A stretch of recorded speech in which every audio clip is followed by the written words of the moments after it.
Welcome back, commies. Facebook co-founder Chris Hughes speaking out in an effort to fight income inequality. That's a tough sell in a good economy. But in a recent podcast, Hughes says America needs to radically reform its tax code, rolling back tax cuts for the top 1% of earners, like him, to provide cash handouts to people with the lowest incomes. Watch. The idea that everybody deserves cash to be able to figure out what they want to do with their lives is a fundamental value of the social contract of the future. The most urgent thing that we can do is to roll back a lot of those changes and create a tax credit that would be a monthly amount of $500 going to anybody who makes less than $50,000. So it would create an income floor of around $6,000 per adult, below which no one could fall. Except for the part where they would. Hughes adds that this won't discourage people working because that income would not be high enough to live on, just significant enough to mean a lot more to many working people.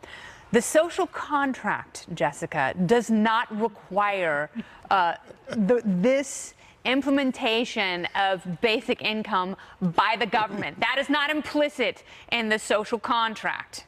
And I don't know who signed this socialist contract that he's talking about, but it is hot garbage nonsense. Jesse? Well, there is a movement now amongst Democrats for a federal jobs guarantee. Senator Booker is the one authoring that. If you look at elements of Alexandria Ocasio-Cortez's platform, the young woman who won in New York 14, her argument and for democratic socialism is no one should be too poor to live in a country like America, which is the wealthiest and most generous country on earth.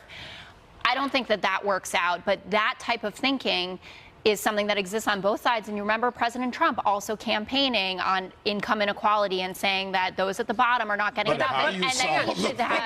But the problem with it, though, is math, because all it does is create inflation. Yeah. If you hand out a certain number of dollars to everybody, then all prices go up by that amount. So it just mathematically, it may be a nice idea, but it just doesn't work out. That's the problem with a lot of these things that feel good and sound good, is that you may have good intentions, but unfortunately, mathematically, it doesn't work. Look, let's not engage in what was tried before and didn't work. Remember a job for everybody? When everybody had a job, they tried that. It was called the Bolshevik Revolution. How did that work out for the communist bloc? Well, this is utter nonsense by a billionaire who doesn't have one sense of economic capability. He should get his billionaire friends together and create a private social net, because that would be much more efficient than a government bureaucracy trying to dole money out. Did he say people need cash to figure out what they want to do with their lives? Isn't that what he said?